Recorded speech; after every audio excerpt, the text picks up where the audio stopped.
Hello, everybody. My name is Dave Frank. We're coming to you from the jazz piano capital of the world, Mesro, in the Village in New York City. I want to thank you all for coming out during such a terrible blizzard. Oh, it's 80 degrees. It's beautiful here. We're going to have a wonderful afternoon, and I thank you for coming out. This afternoon, I'm going to play a few tunes for you, and then we're going to take a break, and then we're going to do a class on the great pianist Lyle Mays with the Pat Metheny Group. So does everybody have their mementos? It's like a bar mitzvah. You get to take something when you get home. It's not going to be a bris. No, definitely not a bris.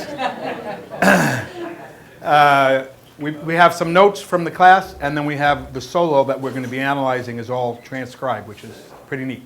So I thank you for being here. I just want to say that I had the good fortune of being a student of Lennie Tristano, who is a great teacher that just got a very big honor, and his honor was to get inducted into the Jazz at Lincoln Center Hall of Fame.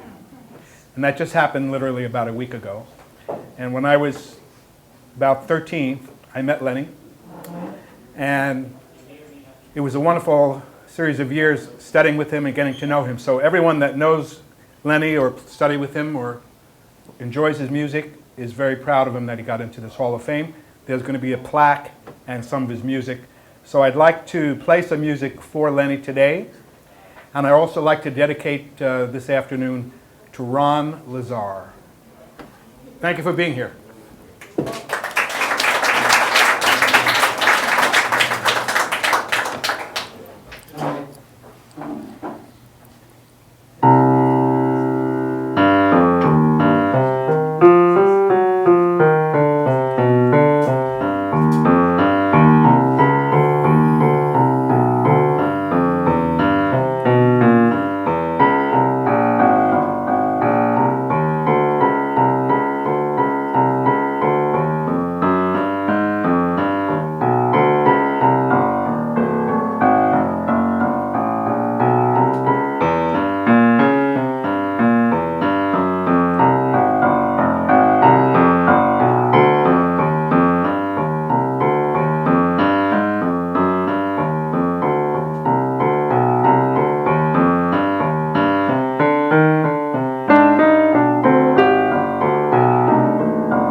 All right.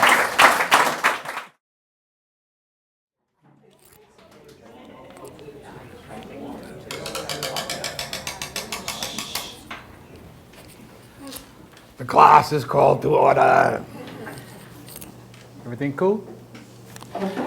Okay, the notes that you have on your table, you can kind of read along. I included an actual transcription of the music we're going to study, which is probably worth about $1,000 on eBay.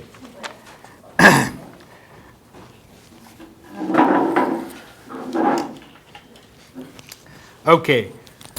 Lyle Mays, November 27th, 1953, is an American pianist and composer from Wasaukie, Wisconsin. He is best known for his work with guitarist Pat Metheny as a member of the Pat Metheny Group. He co-founded the PMG and played with them until their most recent tour in 2010. Along with Pat, Lyle has been a co-composer and arranger of almost all the group's music and has won 11 Grammy Awards. He has also released 3 CDs as a leader and has written music in many different genres. The Pat Metheny Group was one of the great ensembles in modern music. The combination of Pat's masterful guitar playing, Lyle's impeccable piano playing, a stellar rhythm section, and beautiful material makes their music some of the all-time great music in the modern jazz idiom. Lyle's wonderful sound, beautifully developed solos, and soaring imagination were a wonder to behold, and we're going to behold one of his solos right now. We're going to watch, listen, and look into some of the musical elements and concepts that went into Lyle's classic solo on the tune First Circle by the Pat Metheny Group. We'll pay particular attention to how Lyle develops his musical ideas to form one of the great solos in the modern jazz piano idiom. So I'm going to play the beginning of this tune, First Circle, and then we're going to hear Lyle's solo, which comes right after the tune, and then I'll put it on pause. I'll kind of try to explain a little bit about what I've discovered in studying this over the last couple of weeks. And then we're going to watch the whole thing again. So the idea here is that when you create music, which is different from when you interpret music, you're creating all the notes that you're playing. When you interpret music, you're interpreting them, which is a high art in itself. But when you're doing something like we see Lyle's doing here, it's almost inconceivable that somebody can play such great music in an improvised way. One of the things that helps an artist when they improvise are concepts that guide the improv process. So that really is what interests me in doing these master classes, is in trying to discover and sharing with you some of the concepts behind the art that we're hearing, because all great art is guided by concepts. So first we're going to watch this tune. I think you'll enjoy it, and we'll watch it about halfway through. This is First Circle, Pat Metheny Group with Lyle Mays.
That's what you call a piano solo. Did you enjoy that? Yes. What great music. I find that some younger people don't know so much about this group because it's been a little while since they've been active. But they have lots of CDs and recordings, and this is one of the great groups in modern music. It's just, and they have a very big, wide range of material they play. Okay, so the question is, from an artistic perspective, when we have a piano solo to do, or another, if you're another instrumentalist, God forbid, how are we developing that solo? What are we thinking about? What is a solo is like a huge canvas, and the soloist gets a chance to paint on that canvas whatever he or she would like to. The question is, how do you develop something that sounds so beautiful, and also it develops in such a way that's so intelligent, and it feels like one thing comes after the next and builds to a climax. That's what I'm trying to say. So basically, there are 5 different things that you keep in mind when you're soloing, and this is true of any genre in music. Doesn't matter what instrument you play, but there's 5 basic concepts that we can call the concepts for solo development. And they're not necessarily done in this order, but these are the general ideas. As you play a solo, the first thing is that the range gets wider. So if you're a pianist, you might start off with a range just around an octave or 2, and by the end of the thing, you got the whole keyboard. Generally, that's a good way to think about it. Of course, at any time, you can switch intensity levels, but I'm giving you the basic idea of what to keep in mind for your own music making. So the range gets wider. The second thing that happens is the texture of the music gets thicker. So instead of just one note at a time, you might hear 2, 3, 4, 5, 6 notes, big chords, which he's doing at the end. So he's intentionally starting this solo with a texture that's rather thin, and then as the solo is developing, it grows and grows until it's like basically slamming the piano. In a beautiful way, of course. The notes that you play will generally get faster as the solo continues. One of the interesting things about the Pat Metheny Group and Lyle is that he doesn't go for chops, as you can hear. Most of the things we're hearing are quarter notes and eighth notes. It's relatively slow playing compared to Art Tatum. But Lyle knows just how to develop everything and makes it sound so beautiful, and that's his intention. So Chick Corea always says that the first thing you want to think about when you're creating something is what is the effect that it's going to have on the listener.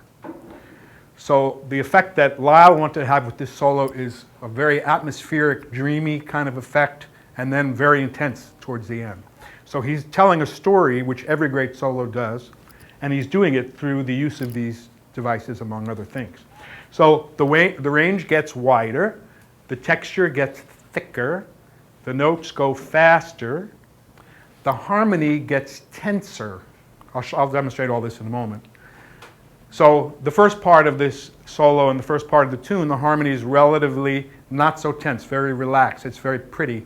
They're going for a beautiful cosmic sound.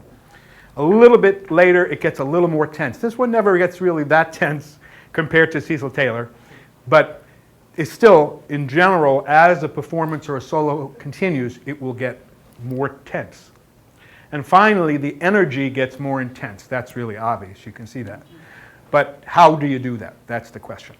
So these 5 things are the basic ways to think of. When you're soloing, you might want to go, as Lyle does in this solo, from the lowest intensity up to the highest intensity. That's what we just heard.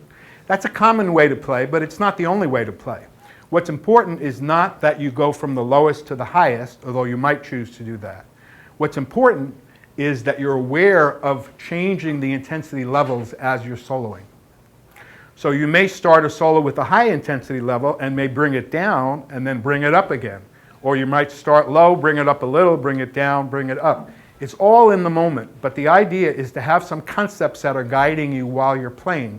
So in the moment of performance, whatever signal you're getting from the little guy or woman who lives upstairs, you'll be able to follow that and go to the next thing seamlessly. And of course, Lyle's doing that perfectly. Why don't we listen to just Lyle's solo again, and then I'll just talk a little bit about what he's doing. Okay, so I'll keep these things in mind. We'll talk about it. The range gets wider. The texture gets thicker. The notes get faster. The harmony gets tenser. And the energy gets more intense. This is just Lyle's solo.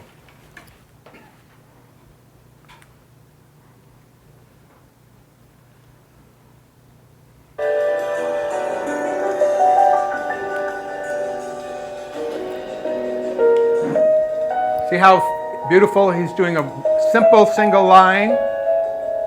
It has a kind of a snaky motion to it. He's keeping the intensity low on purpose, but he's creating beautiful short melodies. Right here, he starts to bring in a little bit wider of a sound, 3 notes. Back to a single line. Everything's still down around here. As the solo goes on, the range gets wider, so you'll hear him going higher. Now he's using, again, 2 or 3 notes instead of 1.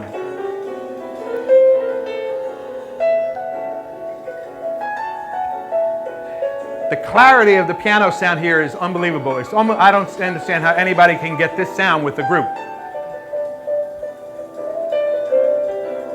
Here's a different level. Here's a change of intensity right here. He's using chords, and the whole thing is wider, thicker, and faster. Back to single lines. Yeah.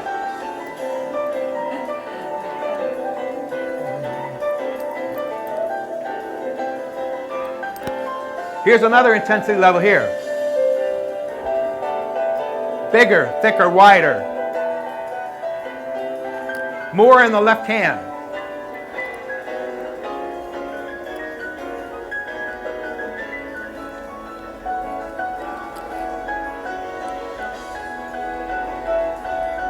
A lot of octaves in the right hand for power. Here's the climax.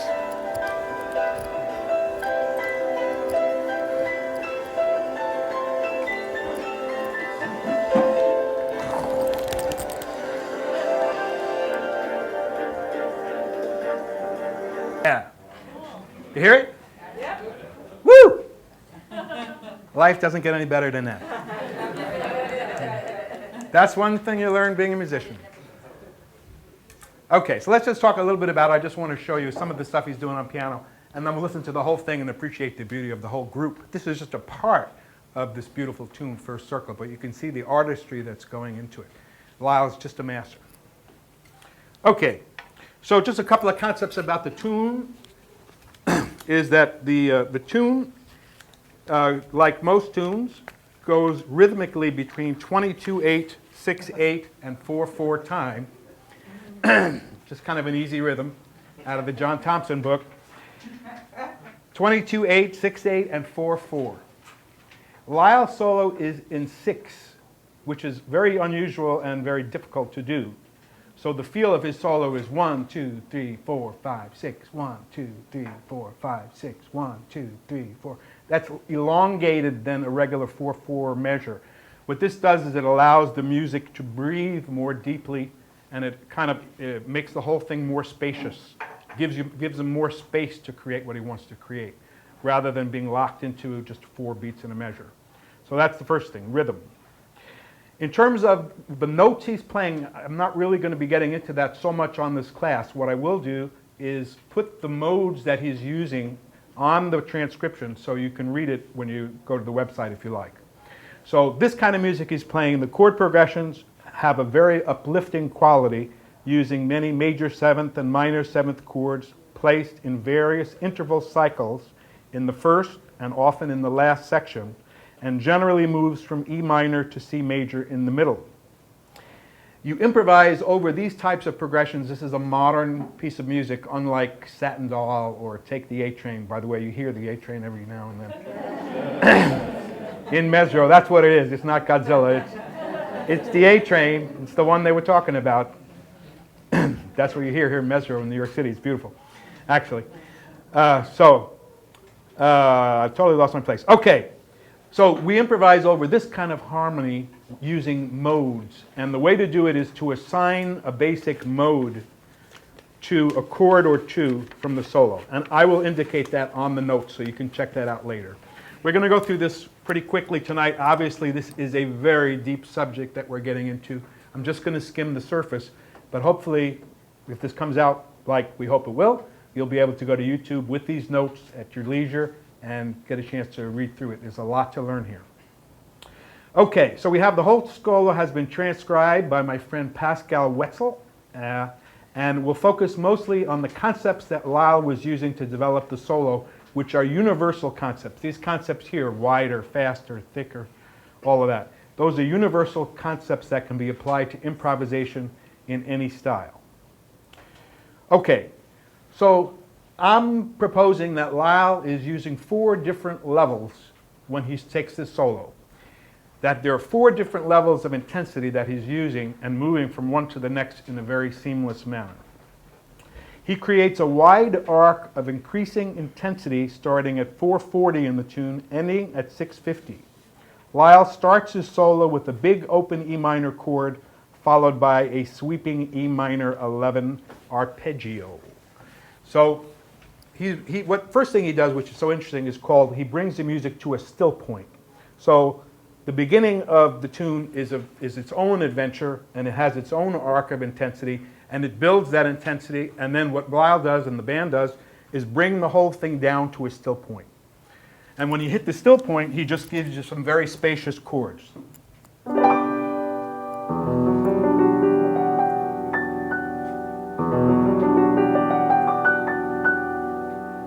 That gives a really atmospheric sound. It's dreamy, it's beautiful, it's pretty, and that sets the stage for what's happening. So it's a very interesting concept in your own music to try to build up to a peak of intensity and then bring the music down to a still point and then begin to build it again.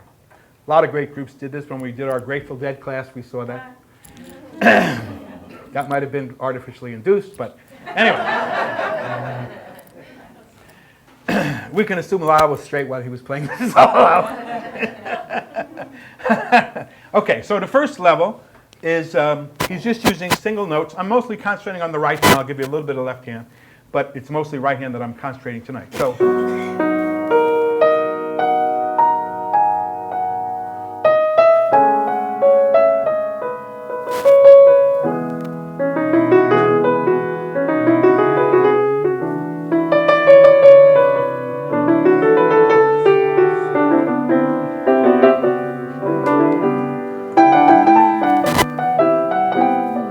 on and so forth. That's our first level.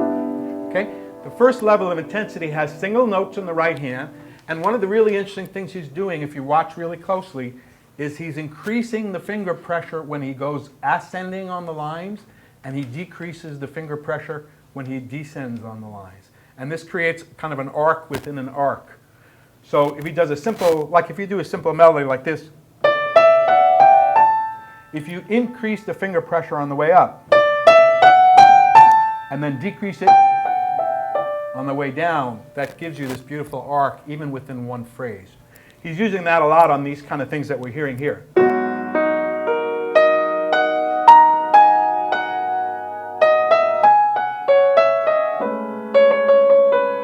So the first part is just, okay.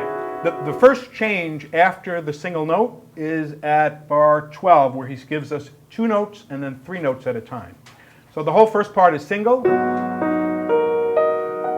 and at bar 12 he starts bringing 2 notes right here. That sound is a lot thicker than just a single note. And then he continues that. That's 3 notes at a time wide. And then he gives you even something wider, a 10th with 2 notes.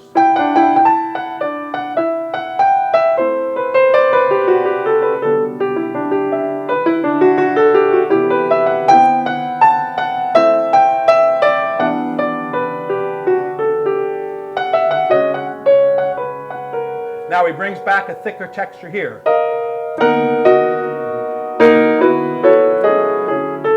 Boy, that one took a whole week to get that. So right here we have a much thicker texture right at about bar 22.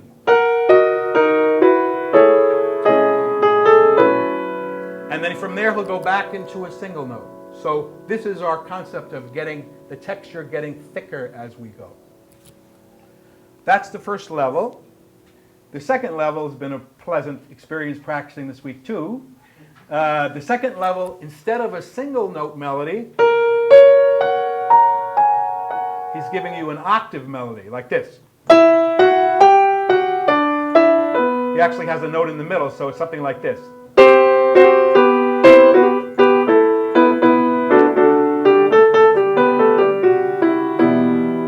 Okay, so there's 3 notes with an octave on the top and bottom.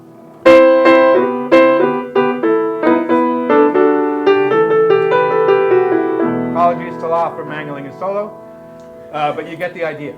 Okay, so we have, as opposed to just one note.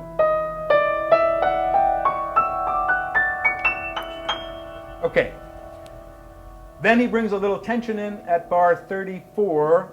So far it's been beautiful chords.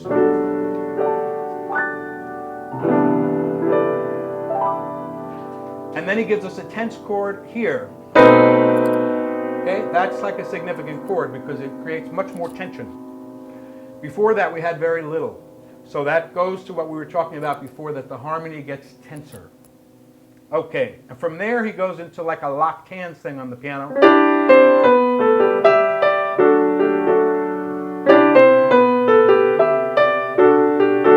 So the melody is in octaves.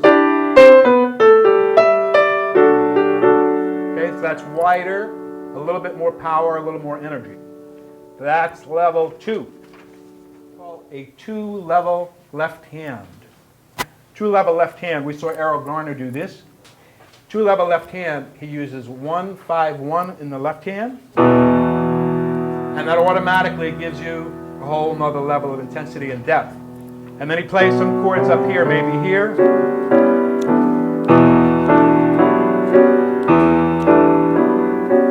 That's a great way to build intensity when you're soloing. So he's doing something like this.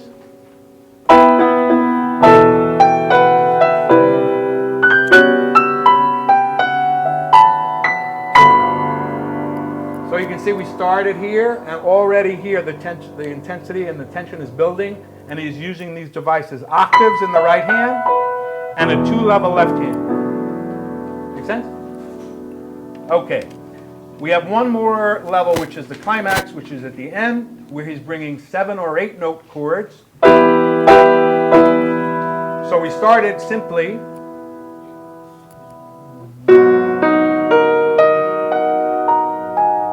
And by the end, he's giving you these kind of chords. And then he does something where he synchronizes the right and left hand when he plays his solo. So he's playing an octave, a beautiful octave line, and he's synchronizing the left hand, and gives you the maximum intensity.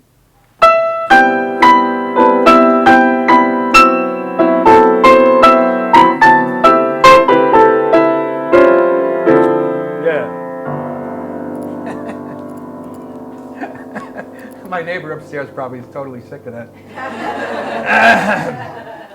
So this is a beautiful technique of increasing intensity where you play a synchronized rhythm in the 2 hands.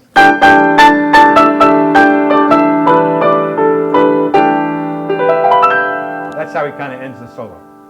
So just to review a little bit before we listen again. Here's the cheat sheet of all the levels. First level.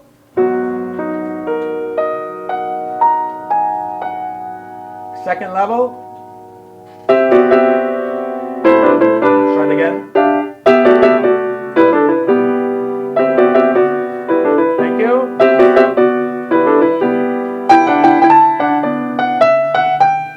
Okay, and he brings in some more tense chords here.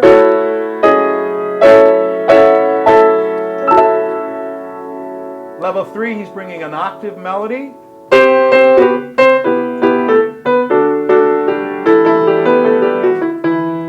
More tension. Another octave melody. Okay, you can feel the intensity building. Now the last level goes like this. Big chords. So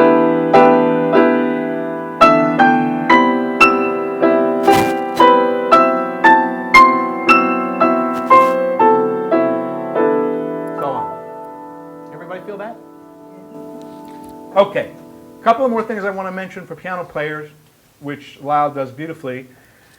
He has a beautiful balance between his hands, and that's not something that happens accidentally. That's something that takes years of work. So when you're listening to the recording, you may not think about it, but he's got this beautiful right hand sound with a very subdued left hand sound.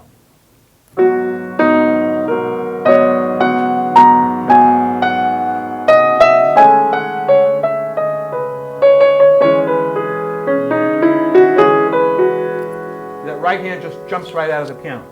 Beautiful. That has to do with how you touch the piano, and I actually have a master class on YouTube called The Science of Touch that goes into that in great detail. Okay, in the left hand he's doing some interesting things with his chords. He's comping. Two basic things he's doing is either doing a repetitive comping pattern like this.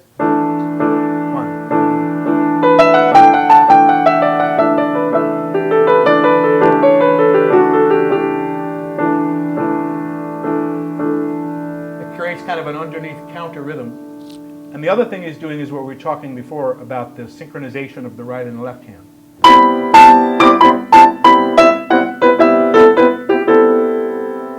That's towards the end. He really bops you over the head with it. And the final thing is that you can think of the piano, there are different ways to play it, and there are two of the primary different sounds you can get from this instrument are called a wet sound and a dry sound. A dry sound is when you don't use a pedal. That would sound like this. A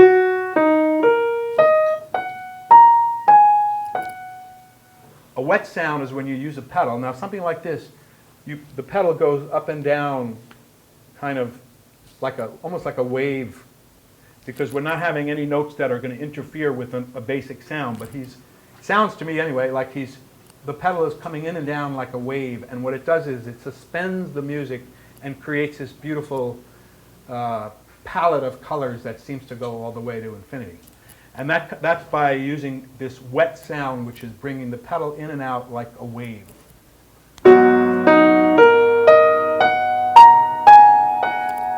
Hear the difference? This is dry.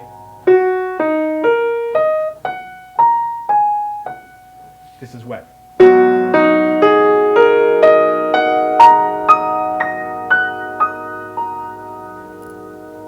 Hear the ring.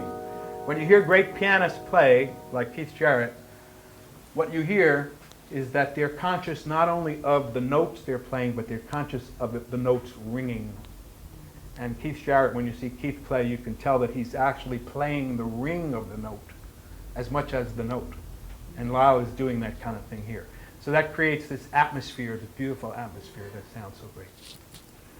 Okay. Does that make sense? All right, what we're going to do now is we're going to watch the whole thing. And then I'm going to point out these things as we go, and hopefully we'll all get a little closer to it. This is first circle, the whole thing. I'll point out the different levels.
this is the still point.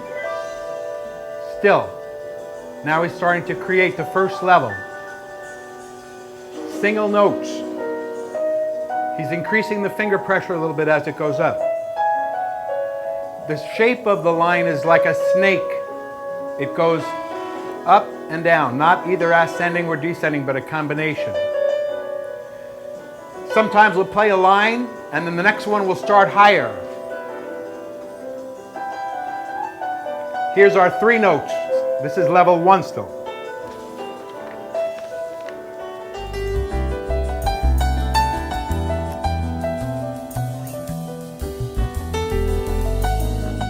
He changed the mode here. It's beautiful. There's thick chords here. It's all subtle, but it's done just at the right time.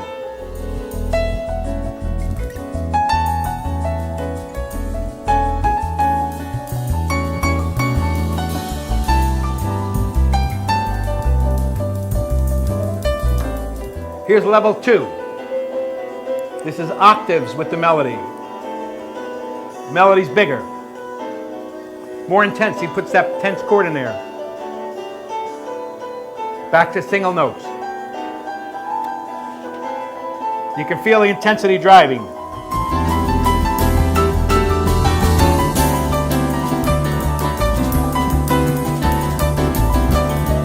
The repetition sometimes brings up more intensity too.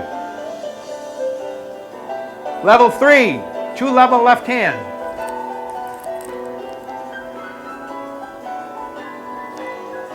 Yeah, it goes way up on the piano.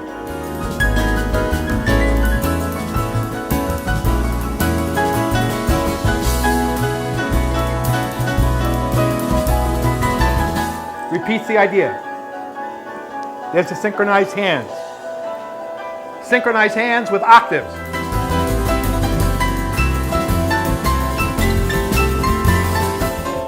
Then it's a brrrm.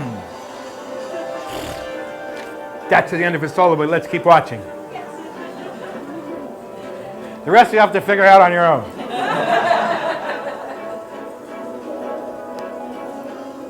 The whole thing could be said of the group. You can feel the whole thing building and then coming down a little bit.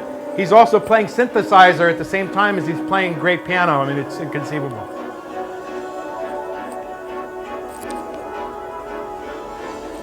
The whole thing is building.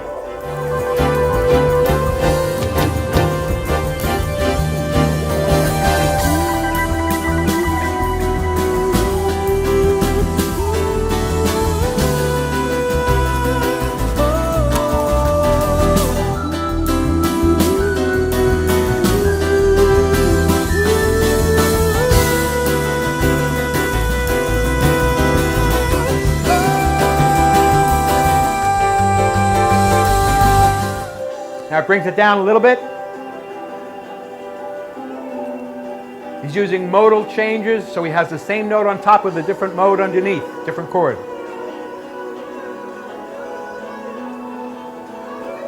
Back up.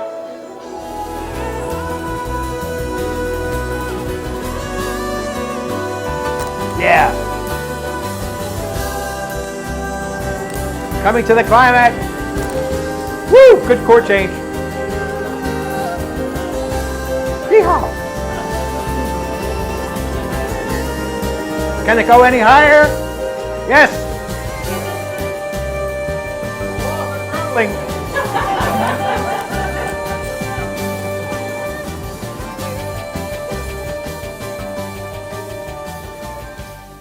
Wow!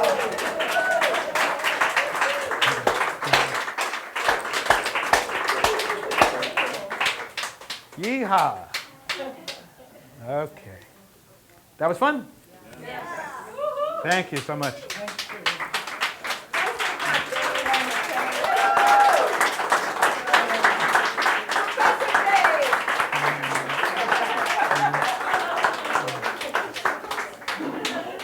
I just want to say that thank you very much for coming. Thanks for this class goes to Lyle Mays. We love you and thanks, man. And Pat Metheny for showing us the pinnacle of solo and group modern jazz music and for being a lighthouse for all of us for 40 plus years. I'd like to thank Spike Wilner, who is created this wonderful place to hear music. This is the mecca for jazz piano in the world right now, right here in Smalls. This is a wonderful scene. There's great musicians playing here every night, so please avail yourselves of the opportunity. This is like jazz was in the 40s now, and it's a wonderful place that Spike has created. So thank you for that. I want to thank Joey Alvarado for his great filming and editing. And this little man, or medium-sized man here with the hat is my wonderful computer guy, Joey Horvat. Woo! He's been helping me for years now develop whatever technology we have here. It is not because of me, it's because of Joey. And Joey brought his business cards. He'll come over to your house and fix whatever you got wrong. Again, I'd like to say that this evening is dedicated to my best buddy and longtime student, Ron Lazar, who has been asking me to do a Lyle Mays class before he left us last year. And it's also dedicated to his wife, Edith, who is carrying on with grit and grace.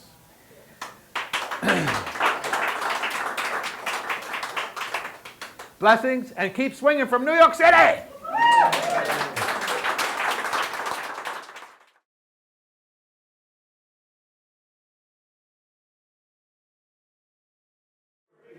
Okay, this is Dave Frank. I just finished up a wonderful afternoon here at Mesro, and I'm happy to be sitting with Spike Wilner, who's the man who created this beautiful scene for us.